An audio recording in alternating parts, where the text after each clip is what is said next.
You get to sit on the... Thank you. How does this audience compare to... They're grown up. It's They good. are. So, Jody spoke about it a little bit, but every startup has non-believers in the early days. Can you talk a little bit about some of the Wiggles non-believers?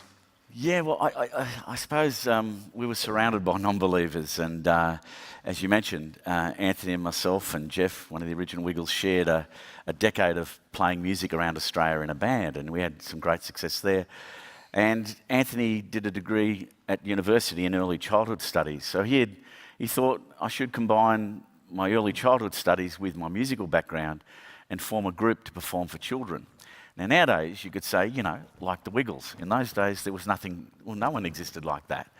But again, they thought, well, let's suss it out. So we went to a theatrical booking agent in Double Bay and met with a woman there, and basically a bit of a show and tell. Here's the educational background for what we do, you know, what informs our songs. Did a few of the songs, scoped the idea of what we do. And she's very courteous and so on, and she said to us, look, I've got to be honest with you guys, I can't see anything in it for me or anything in it for you. And we walked away slightly disheartened. There was that. And then actually we did get signed to the ABC. But we did have, and again, we thought, well, this is a new venture for us, we should take advice. And we got some guy who'd worked with all sorts of children's artists that have been very successful. And he saw what we did. We were performing live by this stage, and said, look, I've got just one suggestion. And there's a character in our show who's probably our most popular character up until recently, Dorothy the Dinosaur. And his advice back in the early days was lose the dinosaur, you know, which was kind of like telling Walt lose the mouse, you know. And then after about 1995, we were the ABC's highest selling act in all genres, on music and video, and certainly live. And we were pitching at that stage. We had film clips played, but we wanted TV. We were kids of the 60s. We saw the Beatles cartoons, the Monkees show. We wanted a show. We thought that's a way of getting to not only Australian platform, but a global platform. And so the ABC and like a lot of organisations at times can be a bit silo. So, you know, some departments don't like being told what to do by other departments, and I think we ran into a bit of that. So we met some people in the TV area. And again, just remember that we were the highest selling act at the ABC at the time, with degrees in early childhood studies. Anyway, we took this meeting, and the woman there said to us, oh, look, I've got to say one thing. I don't think you communicate well with children. It's like, wow. So we all took a breath, like, okay, no worries. So if we filmed you, we wouldn't have you talking at all, right? So we just do the music. I like the music, you know. I said, okay. So again, fair credit to the guys. They went, look, you know, she's in a position of, she's a mover and shaker. Let's go with what she suggests. And of course, we had a look. Actually, it was like black pants, coloured shirts, and so on. And they changed the look. So they had the guys in shorts and caps like they were kids or something. Oh, it was weird. It was not us. And then the film clips we did, Hot Potato and Fruit Salad, some well-known hits from the Wiggles. And and at one stage, like you do, you know, we were waiting around while things moved around to be shot and so on. And a young woman with a clipboard came up and said, look, guys, we're about half an hour, the fire engine's coming. And he said, what's the fire engine? This is a song about hot potatoes. She said, oh, we thought, you know, kids love fire engines, so we thought we'd throw one into the clip. Just like apropos of nothing, you know. So we'd given it a shot, and apart from being knocked back, a lot of the advice we took was bad advice. So the lesson from all that from us was, you know what, we know what we're doing, let's do it ourselves, and that's kind of it. So every startup in the room here today goes through this process of trying to find early customers. Uh-huh. So how did the Wiggles go about finding those first shows? Yeah, so again, with a rock and roll background, we knew how to put on a show, but how do you get to that audience? It's not like you have a radio station playing early childhood hits. So we kind of went to the market. And again, our experience in a band was, you know, in clubs and theatres and pubs and things like that. And also our experience with rock and roll, we had a good manager, and there there were some good agents out there, but it's a highly corrupt industry, right? They lie all the time, and they're just shocking. So we wanted to get away from that, right? So we said, we'll do it ourselves. And I'm a parent of 4 kids, and your preschools, you always have a fundraiser for the preschool. It's a big event, a fete or a cake sale, that kind of stuff. A lot of effort for normally not a huge amount of dollars, but it's a good community thing. So we thought, well, why don't we go to these preschools and playgroups and say, look, this is not going to cost you anything. We called the Wiggles. By that stage, we'd had a clip or 2 on the ABC, and people were kind of aware of us. And we'll get you to sell the tickets at whatever price they were. You get a clip of the ticket, and that's kind of it. All you have to do is sell the tickets. So that's how we started. And of course, we came, we did the show. They went, God, that was easy. We made money. The kids loved it. When can you come back? And we did that preschool by preschool, nursing mothers associations, that kind of stuff. And they loved it, and it was good. Everyone kind of won. So we made our own touring circuit, quite unique, and that's how we got to start. So Anthony famously wrote the first Wiggles CD because he thought it would help on his application to get in to become a preschool teacher. Yeah. So can you talk about the importance of that educational element of the Wiggles? Oh, it's critical. It's, as I said, it's a rare confluence of a musical background and early childhood education. And to this day, it informs everything we do. Every song the guys write, every performance, it comes from the question, what will the child get out of this? And there's different songs. Songs, they're just going to dance to it. There might be a song that's somewhat of a narrative. And that's the question you ask, what will they get out of it? And yeah, that's the real foundation stone of the Wiggles' success, is that early childhood background. We're pro-social. It's inclusive in all ways, shapes and forms, because our audience is pre-literal. They're just putting words and sentences together. So it's a great opportunity to expose them to different forms of music, so we can do all sorts of genres of music. It's kind of wiggle-fied. We can do all sorts of languages. We've done songs in Hebrew, Arabic, Spanish, Italian, Latin, French, you name it. And to children, it's all new. The world is a wonderfully exciting new place. When did you first realise the Wiggles could be something big? I don't know so much about big, but when you got traction kind of thing. I know we were doing these preschool shows and so on, and a couple of times where we did an outdoor show once, and suddenly, wow, look at the crowd. And they're those kind of moments. And we did shows with the ABC, the Bananas, the Wiggles, Mick Conway, Julian Eastoe, various other acts. And we'd do a few of those, and eventually went, they're actually all here for us. And so that's when you start seeing it. And then, of course, sales. So I know when we first signed with the ABC, and we're very lucky, with all success comes a bit of luck. And a woman who took over ABC Music, her name's Meryl Gross, and I genuflect to a statue of her every morning. She just started working her first week at the ABC, and she had worked at Festival Records where the Cockroaches were, and she'd had platinum success with us then. So Anthony rocks up and the guys with this educational treatise of why their music is good and the songs, and she just went, you know what, these guys in some form have had success before. They're young, she said, good looking. I reckon there's a bit of an appeal there, and they're good songs. She gave it a go. And the other act, so she signed us in the first week of her job. The other act she signed in her first week of her job is Lee Kernaghan, who's a country artist, Australian country artist, who is their biggest selling artist. So she kicked pretty big goals in the first week. Yeah. And can you talk about that first step to going global? When you went to America, how did you break America? Okay, so we were very successful in Australia, and 2 parts to it. One, the Disney Channel here in Australia, and we partnered with them here and we worked wonderfully well.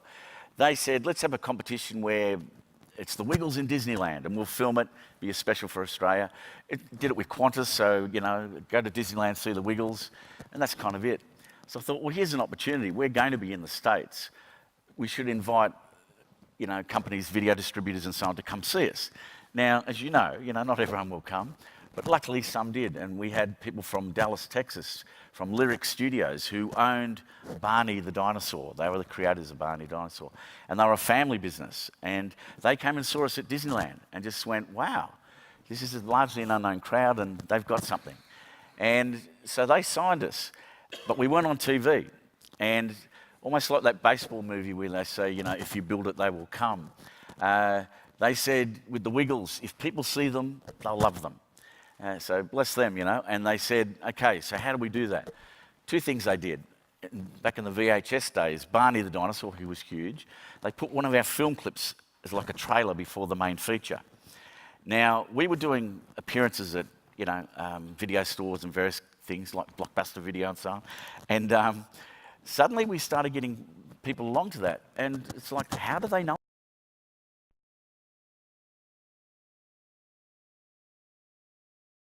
They'd rewind. So there was that. And then, again, Lyric said, well, Barney's playing at Radio City in New York, Radio City Musical in New York City. And he was huge then, right? So we'll get you guys as the entertainment to support Barney, which sounds like a bit of a Spinal Tap moment, but actually turned out quite good. We were actually the entertainment in the intermission. So it wasn't just the support. Intermission where, you know, go to the toilet, get the candy, all that kind of stuff. We would then come on and perform to the crowd. However, as you may know, if you've got little ones and you're cool, they're happy, you're not going anywhere. That's right, you know, you don't want to move, right? And the Wiggles were on, and dare I say, they're a good act. They engaged, the Americans loved them. And that season, what we did with Barney, we performed to 60,000 New Yorkers. And we had some video presence at that stage. We were in like FAO Schwartz, Noodle Cadoodle, Zany Brainy, kind of boutique stores. But like good Americans, they went out of the store, out of the shows going, wow, the Wiggles were great. I've got to get them, my kid loved them. Can't really find them in retail, so I'll go online. And we ended up with 2 video titles in the Amazon.com top 10 video sales, up there with Tybo and Disney kind of titles. And someone at Walmart went, who the hell are the Wiggles?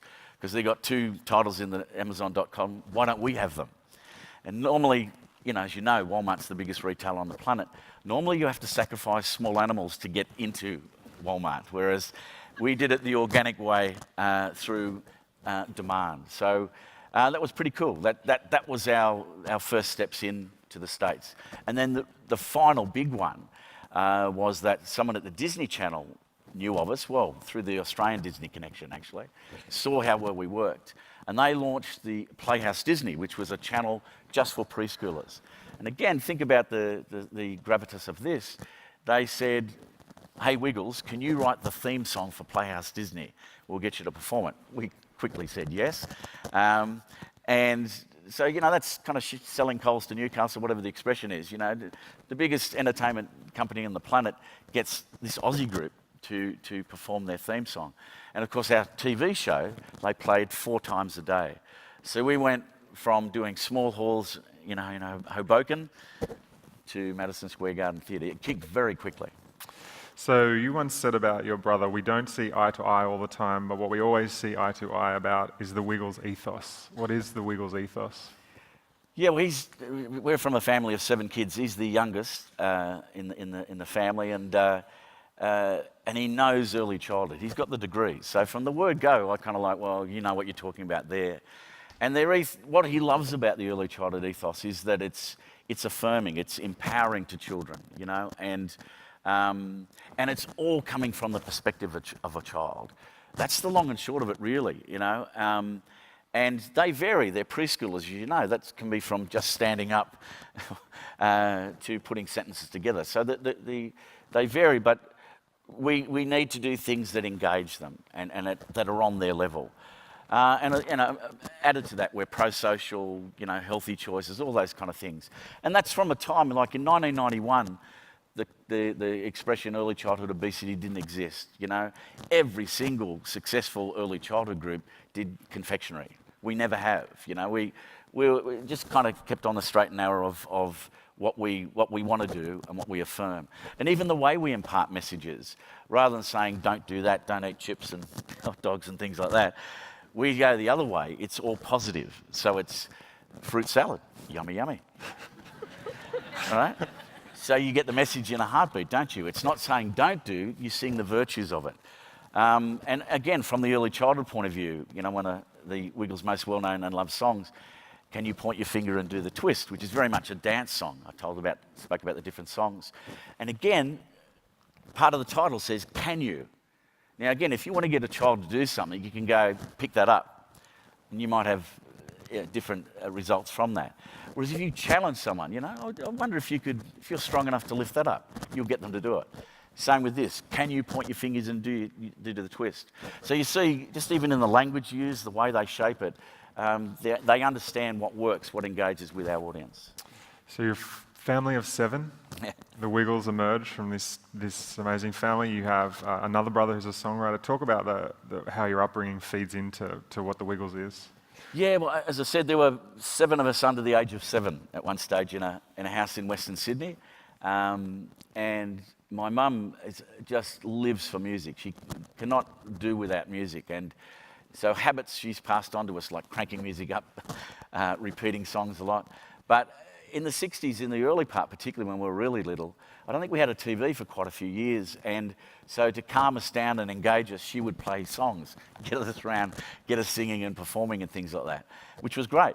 And then the rest of the time, when she's cooking and doing stuff with us, she'd play music all the time, like Gilbert and Sullivan, Man of La Mancha, like musical theatre, the Beatles, you know, that kind of stuff. So music was really part of what we did. And she also, because she loves it so much, said, you know, all of you should learn an instrument. And to this day, she says, you know, learning music is as important as learning to read and write. And you think about it too, you know, it's sport, which is wonderful, but you can only do that for so long. Whereas music, really, enjoyment of it or performing of it, to the day you drop, you can do. So she infused that in us, the love for music. Yeah. And what about your dad? What did your dad teach you?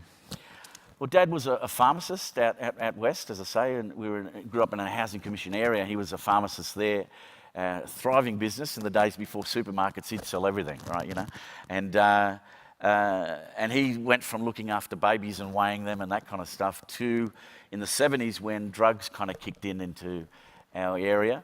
And again, he's a real man of the community kind of thing. And so he became a drug counsellor and would dispense methadone and so on. And so it was kind of good because we would see his clients and so on. And so the romanticism or the allure of drugs for us was not there. We saw what it can do to people.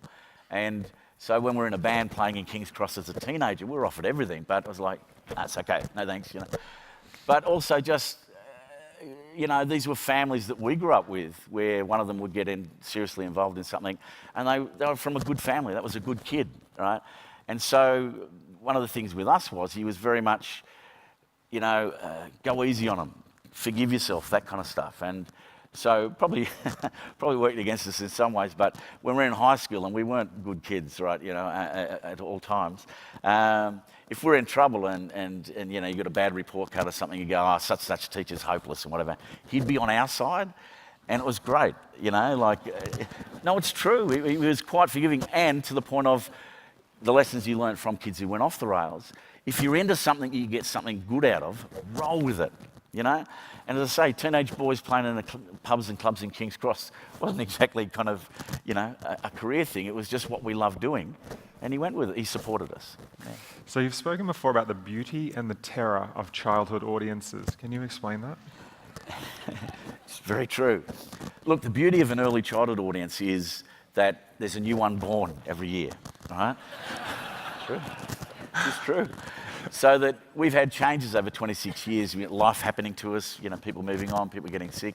Or even as we speak, my brother Anthony was riding a push bike through Surrey Hills, had a bad accident, did his shoulder and he got operated on Monday. So the guy who plays Captain Feathersword is in the blue skivvy. My youngest son, who's a performer, has jumped into the Captain Feathersword role. The show goes on. And the little ones are very flexible. As long as you're honest, you can say, Anthony's not here, he's just getting an operation on his shoulder, but this is Paul. So we don't pretend it's Anthony. We're very transparent about the changes there. So that's the beauty of the audience. And as I say, if you do make changes, as long as you can engage them, you can have a new life. the terror of an early childhood audience. And unless you've worked with them or been in preschools and so on, again, it's back to knowing your audience. And are egocentric, and that's not a bad thing. They need to be at that age. The only person on the planet is them. Some never grow out of that, but it's where they're at. So when you're performing to them, they're kind of aware there's other people, but you're performing to me, and you need to engage them. So they're the most honest audience on the planet. So if we go to a show, my wife and I will go to the show. Our kids are grown now, so we don't need a babysitter. But we're buying the ticket. We're paying for parking in Sydney, which you need a second mortgage for. You're going to dinner, all that kind of stuff. You're invested in it. You're ready to like it. Whereas a preschool kid, if they're at a show, if they don't dig it, they walk.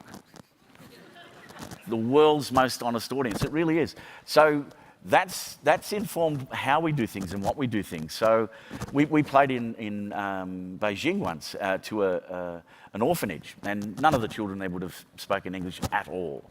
And it was fascinating to watch because with the characters and the colours and the songs, the kids were right into it. All right? As soon as they spoke in between, so the introductions were really short. You know. So, and this is in all seriousness, the Wiggles are the toughest band in show business. Can you just explain, give some context about why that is actually true? Well, being on the road is a tough way of living. As I say, the Wiggles are very, very, very successful, as we have been for a long time.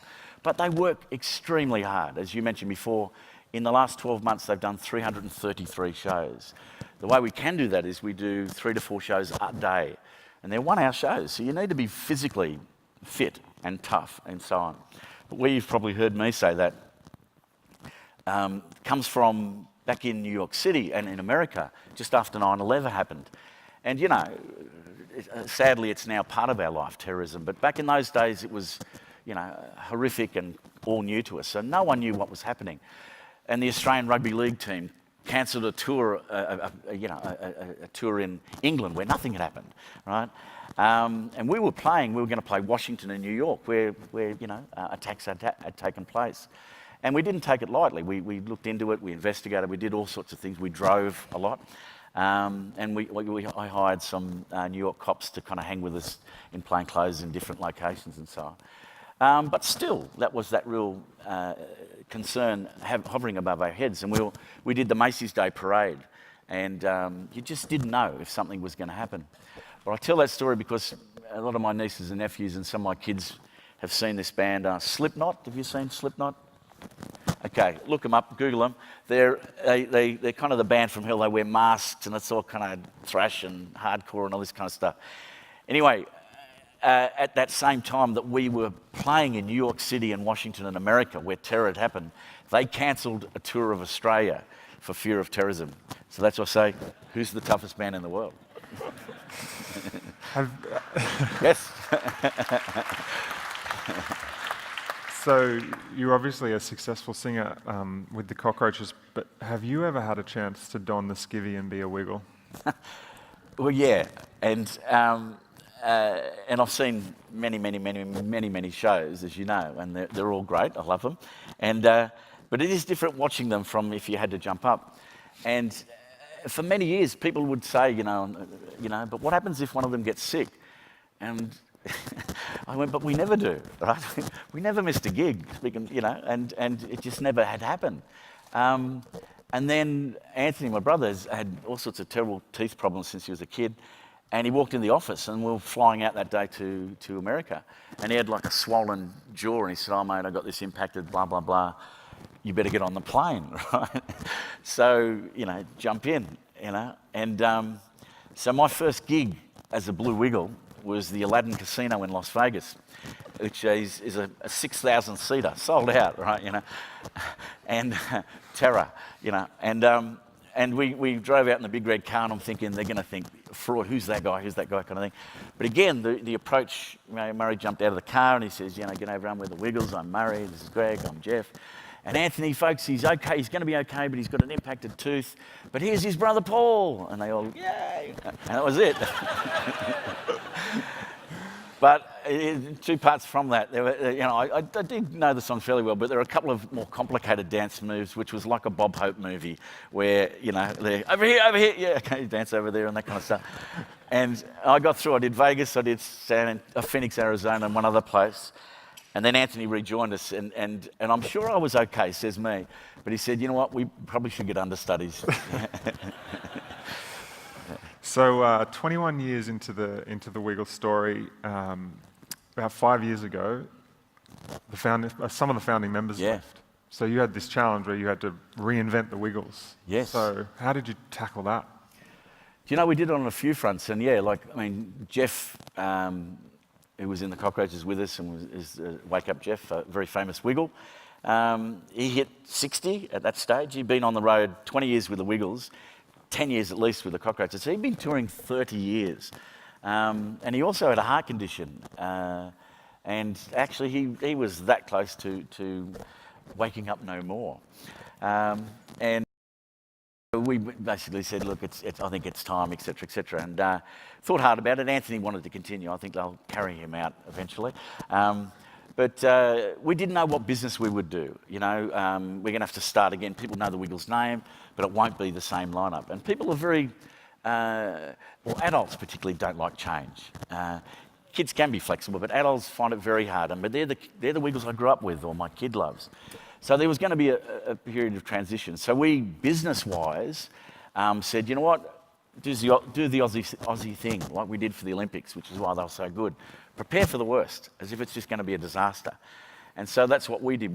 We looked at our company finances. Actually, they weren't good at the time. We were doing that brand expansion kind of rubbish. And we stripped it right down to core business, and that's what we did from the word go. Speaking of the family business, also, my eldest son, Luke, is 32, and he he was doing touring for one of our Dorothy shows. And he did 5-6 years on the road, out back, the country areas, small towns to split theatres and so on. But the world's best apprenticeship, if you want to call it that way. So we said, Luke, we'll get you to take over the Wiggles touring because we need to cut costs. Right? And everywhere from venue hire to production to the things that can cost you a bomb. Do we need this set? What's it going to cost us? That kind of stuff. And of course, size of cast, et cetera. In the first year of touring, Luke cut $1 million from our production costs. That's the kind of change we did. But we also had to then just work and work and work. So it was like starting again. And we toured relentlessly. We have our own production facility, so we made a lot of content, and we just built it up for that year, just tirelessly working. Because Australians are very much like that. You can tell them something's popular, but until they've seen it for themselves, they don't buy in. So it's kind of evangelical. You go into a town, convert them, move on. And that's what we did for the first year. And the first gig that we did when they first launched, we did Australia Day in Hyde Park. And it was great. A lot of people were there, and the state government loved it. It was no incidents. The crowd stayed there the whole time. They loved it. So I said, we'll get you again next year. That next year where we played Australia Day, and Anthony and I just went, it's kicking. Because we looked out, and they had to close Hyde Park for the second time in its history. There were so many people who had come to see us. So yeah, that's really the approach we do. It's just hard work, going to our audience, going to places no one else does, quality content, and feeding it. There's a lot of content people can have access to see of us. So the last question from me, what's been the most surreal moment in the journey? There's a lot of surreal moments in the Wiggles. Probably the most fun and surreal. As you know, in America, but particularly New York City, is a real currency to celebrity. So if you're famous, it pays off for you, And anyway, we're playing the Beacon Theatre in New York, which is a great theatre. The Stones once played there, so kind of worshipping the ground there.